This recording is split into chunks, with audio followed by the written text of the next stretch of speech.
नमस्कार, NB news देख रहे हैं आप और मैं हूं आपके साथ मुस्कान। स्वागत है आप सभी का एनबी न्यूज एक्सप्रेस में। रुक करेंगे देश दुनिया की तमाम बड़ी खबरों का फटाफट अंदाज में। भारतीय पुरुष हॉकी टीम का टोक्यो ओलंपिक में शानदार प्रदर्शन जारी है। शुक्रवार को पूल ए के आखिरी मुकाबले में भारत ने मेजबान जापान को 5-3 से मात दी। भारत की ओर से गुरजंत सिंह ने सबसे पहले गोल दागे हैं और गुरजंत के अलावा हरमनप्रीत सिंह ने 13वें, शमशेर सिंह ने 34वें और नीलकांत शर्मा ने 51वें मिनट में गोल दागे। वहीं दूसरी ओर जापान के लिए केंता तनाका ने 19वें, कोता वताना ने 33वें और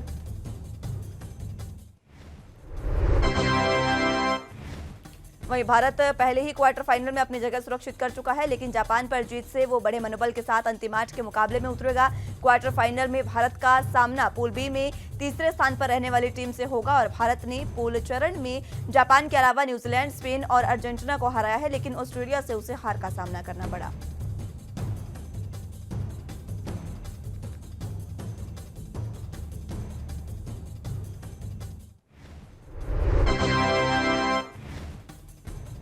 भारतीय महिला हॉकी टीम ने आयरलैंड को 1-0 से हराकर टोक्यो ओलंपिक क्वार्टर फाइनल में प्रवेश की उम्मीदें बरकरार रखी हैं।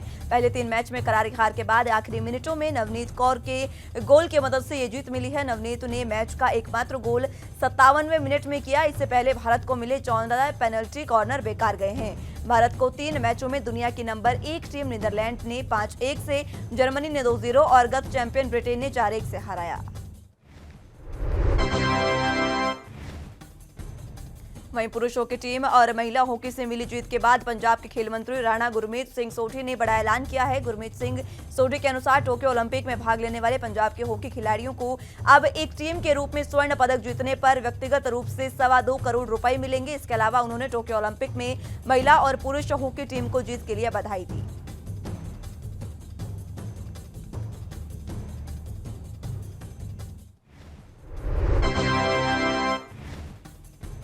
टोक्यो ओलंपिक के 8वें दिन भारत ने एक मेडल पक्का कर लिया है। महिला मुक्केबाज लवलीना बोरगोहेन ने 69 किलो वर्ग के सेमीफाइनल में जगह बना ली है। लवलीना ने बॉक्सिंग में पहला मेडल पक्का किया है।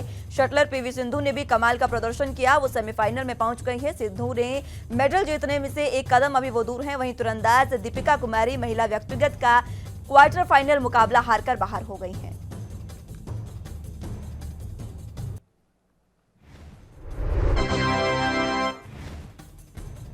टोक्यो ओलंपिक में वुमेन्स बैडमिंटन सिंगल्स प्रतिस्पर्धा में भारतीय शटलर पीवी सिंधु के सेमीफाइनल ने जगह बना ली है। इसी के साथ भारत का एक और पदक लगभग पक्का हो गया है। भारतीय दिग्गज और रियो ओलंपिक की रजत पदक विजेता पीवी सिंधु ने टोक्यो ओलंपिक के महिला एकल बैडमिंटन प्रतियोगिता के क्वार्टर फाइनल में मेजबान जापान की एकेन यामागुची को 21-13 और 22-20 से हरा दिया है। इसी जीत के साथ पीवी सिंधु ने टूर्नामेंट को सेमीफाइनल में प्रवेश किया।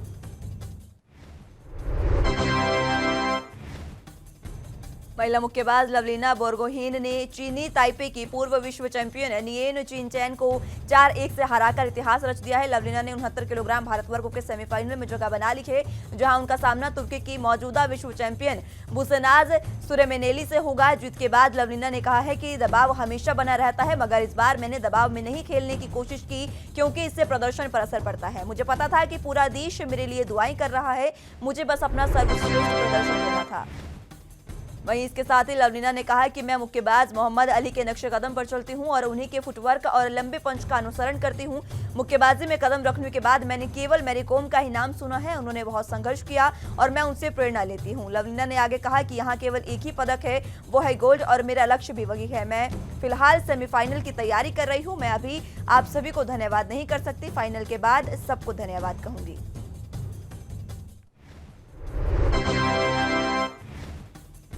भारतीय मुक्केबाजी संघ की ओर से आयोजित एक वर्चुअल प्रेस कॉन्फ्रेंस में लवलीना ने कहा कि मैं पहले अपने प्रतिद्वंदी के खिलाफ 4 बार हार चुकी थी। मैं खुद को साबित करना चाहती थी और मुझे इससे खुद को साबित करने की दरकार भी थी। मैं उसके खिलाफ 4 बार हारने का बदला लेना चाहती थी। मेरे पास कोई निर्धारित रणनीति नहीं थी। मैं अपनी क्षमता के साथ उसके मुताबिक खेली और मैं बहुत खुश हूँ।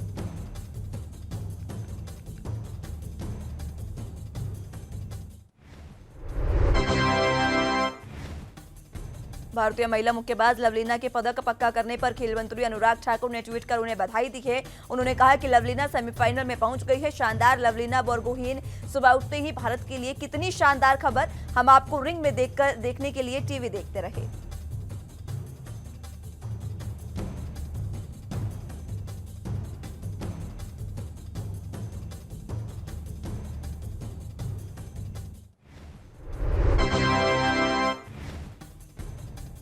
सीबीएसई कक्षा 12वीं के रिजल्ट का इंतजार आखिरकार खत्म हो ही गया। बोर्ड ने कक्षा 12वीं के परीक्षा परिणाम अपनी आधिकारिक वेबसाइट पर जारी कर दिए हैं। बता दें कि लगभग 16 लाख छात्रों को सीबीएसई कक्षा 12वीं की बोर्ड परीक्षा के परिणाम का इंतजार था। इसके अलावा सीबीएसई ने घोषणा की है कि प्राइवेट छात्रों के लिए परीक्षा 16 अगस्त से होगी। सीबीएसई बोर्ड 16 अगस्त से 15 सितंबर के बीच प्राइवेट छात्रों के लिए लिखित परीक्षा आयोजित करेगा।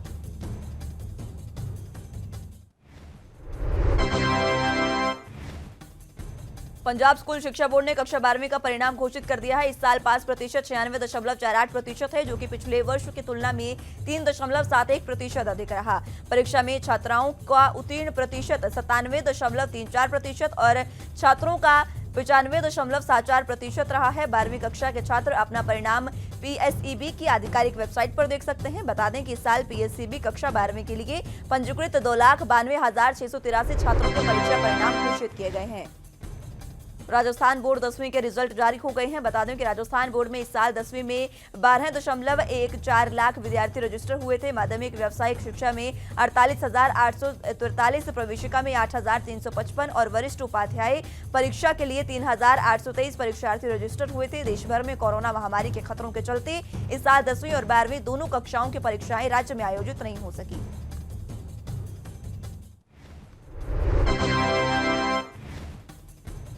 भारत और चीन के बीच लंबे समय से चल रहे सीमा विवाद को सुलझाने के लिए सैन्य और राजनयिक स्तर की वार्ताओं का दौर शुरू हो गया है। वहीं शुक्रवार को भारतीय सेना के सूत्रों ने बताया कि दोनों देशों के बीच 12वें दौर की कोर कमांडर स्तर की वार्ता शनिवार सुबह करीब 10:30 बजे वास्तविक नियंत्रण रेखा के चीनी हिस्से के मोल्डो में होगी। सूत्रों के अनुसार इस दौरान भारत और चीन के बीच हॉट स्प्रिंग्स और गोगरा हाइट्स एरिया में डिसमैनेजमेंट पर चर्चा होने की उम्मीद है।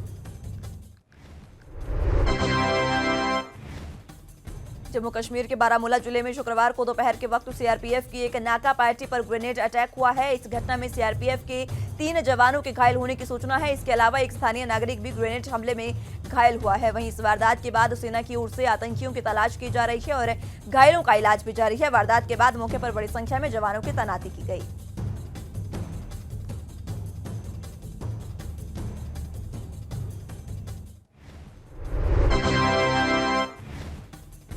आंध्र प्रदेश के गुंटूर जिले के रेपल्ले गांव में 6 प्रवासी मजदूरों की झुलसकर मौत हो गई है। मौत का कारण बिजली का शॉर्ट सर्किट बताया जा रहा है। शक है कि शॉर्ट सर्किट होने के बाद यहां आग लग गई है। फिलहाल पुलिस मामले की जांच में जुट गई है। ये सभी लोग मछली तालाबों में दिहाड़ी मजदूरी का काम करते थे। वहीं एक पुलिस अधिकारी ने कहा है कि सभी 6 लोग एक झींगा प्रजनन तालाब में काम करते थे। मौत के कारणों का फिलहाल खुलासा नहीं हो पाया।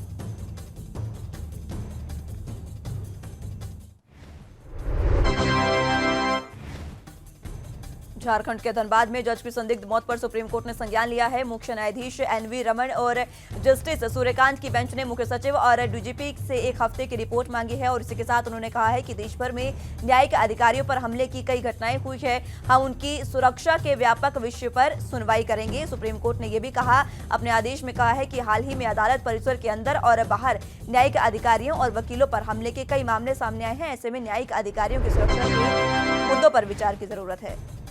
पश्चिम बंगाल के मुख्यमंत्री और तृणमूल कांग्रेस की चीफ ममता बनर्जी के 5 दिवसीय दिल्ली दौरे का आज आखिरी दिन रहा। ममता बनर्जी ने अपने दौरे में विपक्ष के दिग्गज नेताओं के साथ मुलाकात की, लेकिन एनसीपी चीफ शरद पवार से शुक्रवार को भी मुलाकात नहीं हो सकी है। शरद पवार बीते बुधवार से ही दिल्ली में मौजूद थे।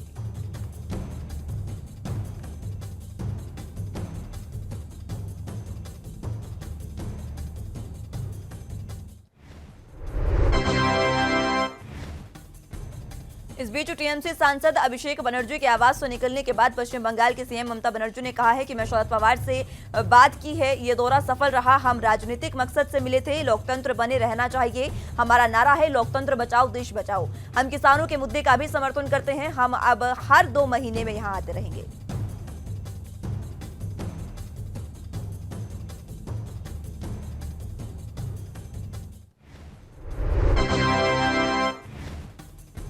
एलजेपी अध्यक्ष चिराग पासवान आशीर्वाद यात्रा के तहत गया पहुंचे हैं। वो जिले के बेलागंज प्रखंड में पहुंचे हैं, जहां कार्यकर्ताओं ने उनका जोरदार स्वागत किया। इस दौरान कार्यक्रम में जनसमूह उमड़ पड़ा। इस दौरान चिराग पासवान ने कहा कि आज गया जिले से आशीर्वाद यात्रा की शुरुआत हुई है, जो नवादा होते हुए नालंदा जिले तक पहुंचेगी। कार्यक्रम में अपार जनसैलाब उमड़ रहा है। ये दर्शाता है कि बिहार की जनता मौजूदा सरकार से उब चुकी है। अब जनता विकल्प तलाश रही है। फिलहाल वक्त एक छोटे से ब्रेक का है, फौरन हाजिर होंगे।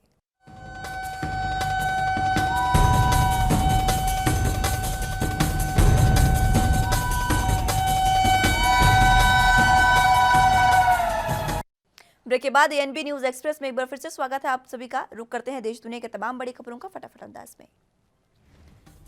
कर्नाटक के नए मुख्यमंत्री बसवराज बोम्मई ने शुक्रवार को प्रधानमंत्री नरेंद्र मोदी से मुलाकात की और करीब 1 घंटे तक बातचीत की है। मुख्यमंत्री बनने के बाद पहली बार दिल्ली के दौरे पर आए बोम्मई ने यहां मोदी से उनके आवास पर मुलाकात की। इससे पहले दिन में बोम्मई ने गृह मंत्री अमित शाह, रक्षा मंत्री राजनाथ सिंह, संसदीय कार्य मंत्री प्रहलाद जोशी और जल शक्ति मंत्री गजेंद्र सिंह शेखावत से मुलाकात की।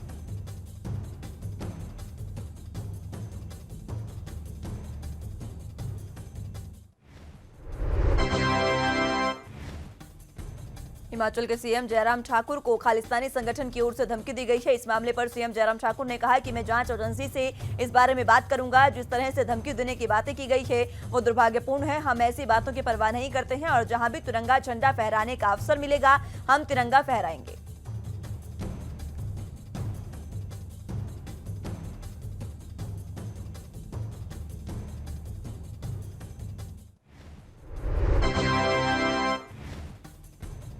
मुंबई के पूर्व पुलिस आयुक्त परमबीर सिंह से संबंधित फिरौती मामले में बॉम्बे हाईकोर्ट ने डीसीपी अकबर पठान की याचिका रद्द कर दी है। इसके साथ ही पुलिस को उनके खिलाफ कोई दंडात्मक कार्रवाई नहीं करने पर कहा गया है। बता दें कि डीसीपी पठान इस मामले में एक सह आरोपी है। मुंबई पुलिस ने इस मामले में बीते दिनों परमबीर सिंह, डीएसपी पठान, 4 पुलिस निरीक्षकों, 2 नागरिकों और कुछ कनिष्ठ स्तर के पुलिसकर्मियों के खिलाफ मामला दर्ज किया था।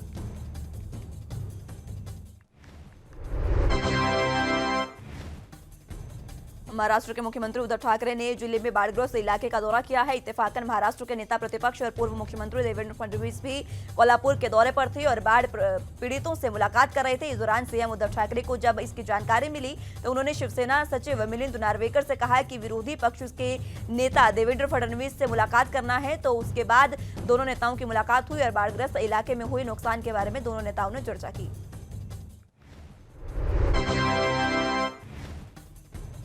हरियाणा के हथनीकुंड बैराज से लगातार पानी छोड़े जाने के बाद दिल्ली में यमुना का जलस्तर एक बार फिर से बढ़ गया है। यमुना का जलस्तर लगातार बढ़ता जा रहा है। आईटीओ में बहाव काफी ज्यादा तेज हो गया है। यमुना का जलस्तर खतरे के निशान से काफी ऊपर है। अगले कुछ घंटे जलस्तर इसी तरीके से बढ़ता रहा तो डीएनडी के आसपास, नोएडा के निचले इलाके और ओखला का कुछ इलाका जलमग्न हो सकता है।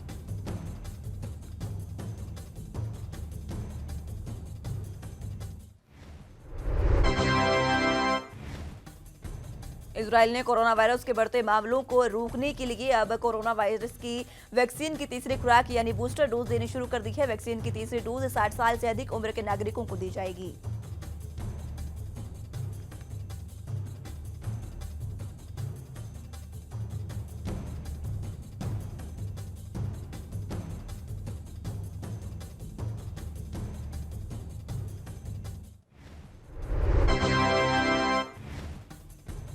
इस अभियान की शुरुआत इजराइल के राष्ट्रपति इसहाक हर्जोग ने तीसरी डोज लगवाकर की है। 60 साल के हर्जोग ने तेल अवीव के पास स्थित रमत गन के शोभा मेडिकल सेंटर में फाइजर बायोटेक की कोविड वैक्सीन की बूस्टर डोज ली।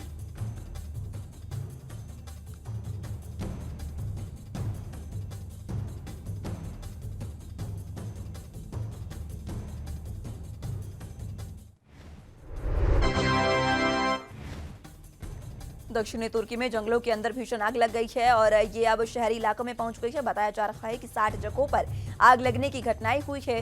इस अग्निकांड में अब तक 3 लोगों की मौत हो गई है।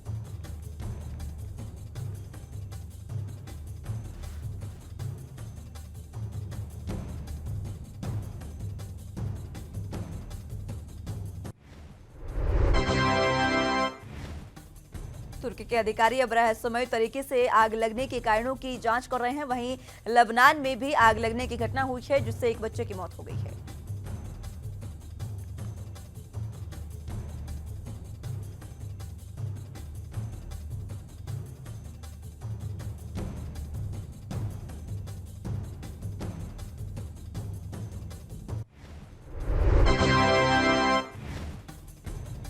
चीन और पाकिस्तान के विदेश मंत्रियों की हाल ही की बैठक के बाद जारी संयुक्त बयान में जिस तरह से कश्मीर का जिक्र किया गया है वो भारत को नागवार गुजरा और इसके बाद भारत ने चीन को दो टूक कह दिया है। भारत ने दोनों देशों को सख्त चेतावनी दी है कि वो भारत के अंदरूनी मामलों में दखलंदाजी करना बंद करें।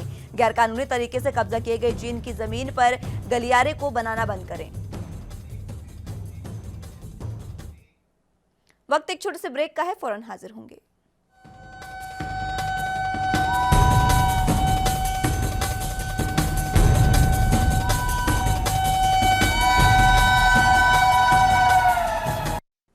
ब्रेक के बाद एक बार फिर से स्वागत है आप सभी का। रुख अगली अहम खबरों की ओर करते हैं।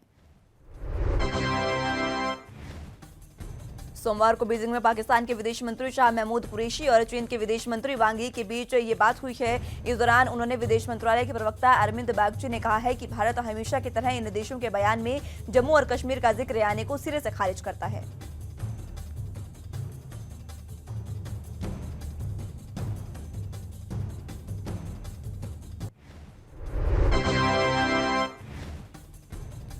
हफ्ते के आखिरी दिन बाजार आज सपाट बंद हुए हैं। कारोबार के अंत में बॉम्बे स्टॉक एक्सचेंज का प्रमुख इंडेक्स सेंसेक्स 66.23 अंक पर खुला है। वहीं जो निफ्टी है वो भी अब बंद हुआ है।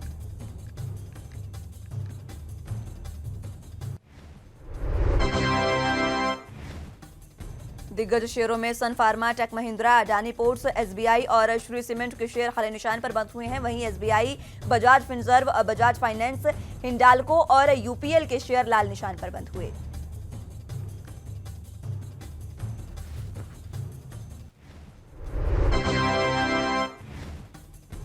सोना चांदी की कीमतों में लगातार उतार चढ़ाव जारी है। शुक्रवार यानी आज भी दोनों धातुओं के भाव में फेरबदल दर्ज किया गया है। घरेलू बाजार में 65 रुपए की मामूली बढ़त के साथ 999 शुद्धता वाले सोने का दाम 48,423 रुपए प्रति 10 ग्राम हो गया है।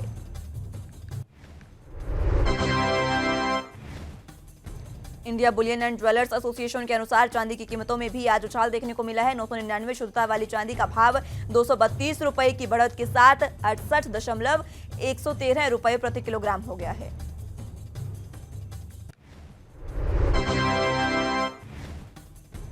भारत में इस समय पेट्रोल और डीजल के दाम रिकॉर्ड हाई पर पहुंच गए हैं। यहां पर राजस्थान के श्रीगंगानगर में पेट्रोल सबसे महंगा 113.21 रुपए प्रति लीटर पर बिका, जो दुनिया में 130 से ज्यादा देशों में बिक रहे पेट्रोल से महंगा है। भारत के पड़ोसी देशों चीन, नेपाल, श्रीलंका, पाकिस्तान में पेट्रोल यहां की तुलना में बेहद सस्ता है। अगर सबसे सस्ते पेट्रोल की बात की जाए तो वो देश के वेनेजुएला में है, जहां 1 लीटर पेट्रोल की कीमत भारतीय रुपए के केवल 1 रुपए 48 पैसे है। ये अलग बात है कि वहां के लोगों के लिए ये 1.48 रुपए भी पहाड़ के समान है, क्योंकि भारत का 1 रुपया वहां पर 53,618 के बराबर है।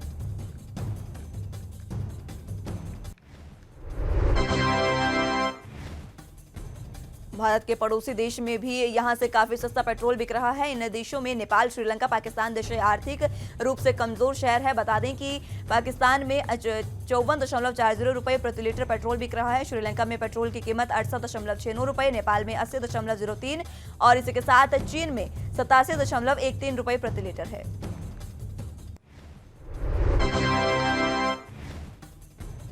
चीन की कंपनी जीएसी ने हाल ही में अपनी एक नई इलेक्ट्रिक कार ANV को दुनिया के सामने पेश किया है। इस कार के लिए कहा जा रहा है कि इसमें ग्रेफेन बैटरी टेक्नोलॉजी का इस्तेमाल किया गया है, जो कार का सिर्फ 8 मिनट में ही 80% कार को चार्ज कर देता है। और इसी के साथ आपको ये भी बता दें कि करीब करीब उतना ही वक्त इसको चार्ज करने में लगता है जितना कि पेट्रोल या डीजल की कार में पेट्रोल पंप पर जाकर तेल डलवाने में लगता है।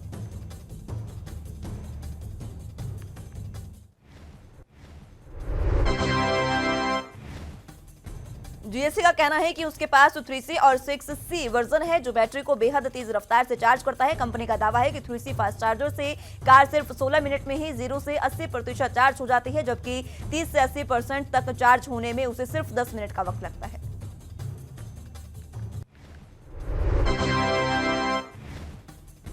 शिखर धवन की कप्तानी में टीम इंडिया को श्रीलंका ने 3 मैचों की T20 सीरीज में 2-1 से हरा दिया था। टीम इंडिया की इस हार के बाद पूर्व तेज गेंदबाज जहीर खान ने T20 वर्ल्ड कप 2021 के लिए अपनी फेवरेट 15 सदस्यीय भारतीय टीम का चयन कर लिया है। जहीर खान ने अपने इस टीम में सीनियर ओपनर बल्लेबाज शिखर धवन को शामिल नहीं किया।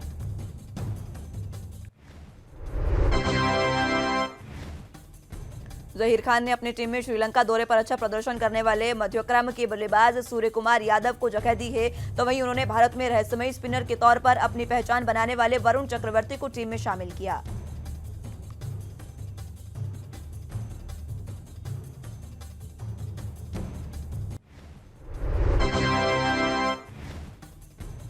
भारतीय टीम के पूर्व कप्तान महेंद्र सिंह धोनी भले ही क्रिकेट के मैदान से दूर हों, लेकिन वो सुर्खियों में हमेशा रहते हैं। अब माही ने अपने हेयर स्टाइल्स फिर से चेंज कर दी है। धोनी के फैंस को उनका ये लुक काफी भा रहा है और फैंस उनके इस लुक को अलग अलग नाम भी दे रहे हैं। धोनी अपने लुक्स के चलते लगातार चर्चा में रहते हैं।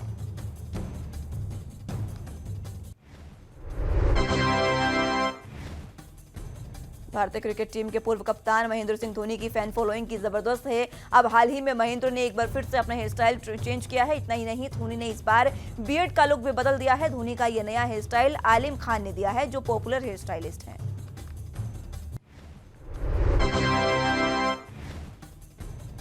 टीम इंडिया के स्पिनर युजवेंद्र चहल और कृष्णप्पा गौतम भी कोरोना वायरस की संक्रमण में आ गए हैं और ये दोनों खिलाड़ी श्रीलंका दौरे पर गई टीम इंडिया का हिस्सा हैं। युजवेंद्र चहल और गौतम जो हैं वो दोनों कोरोना पॉजिटिव पाए गए हैं।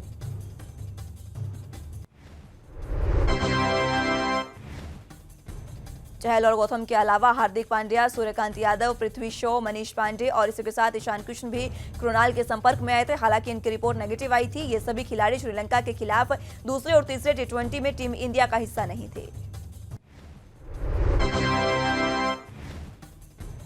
30 जुलाई यानी आज एक्टर सोनू सूद अपना 48वां जन्मदिन सेलिब्रेट कर रहे हैं। इस खास मौके पर सोनू सूद को स्पेशल मीडिया पर फैंस और सेलेब्स जन्मदिन की मुबारकबाद दे रहे हैं। सोनू सूद को फिल्म मेकर फराह खान ने भी जन्मदिन की बधाई दी, लेकिन फराह खान ने एक खूबसूरत पोस्ट शेयर करते हुए सोनू सूद से बर्तन धुलवाए हैं। वीडियो शेयर करते हुए फराह खान ने लिखा, आपको पता है आप बेस्ट फ्रेंड्स हो, जब आप उसके बर्थडे पर उसके बर्तन धुलवा सकते हो। हैप्पी बर्थडे सोनू सूद, तुम्हारे साथ शूट करने में मजा आया। असंभव काम करते रहो, आशा करती हूँ कि तुम उन ऊंचाइयों को छुओ जहां कोई ना पहुंच सके।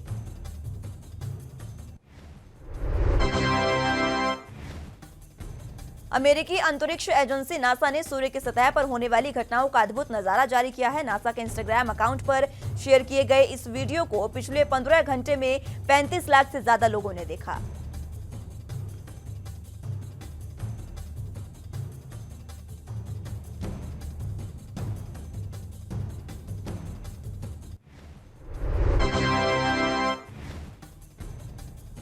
नासा के इस वीडियो में सूर्य की सतह पर एक कोरोनल मास इंजेक्शन को दिखाया गया है। सौर प्लाज्मा की ये विशाल तरंगें अंतरिक्ष के अरबों कणों को लगभग 10 लाख मील या यूं कहें कि 16 लाख किलोमीटर प्रति घंटे की गति से शूट करती हैं।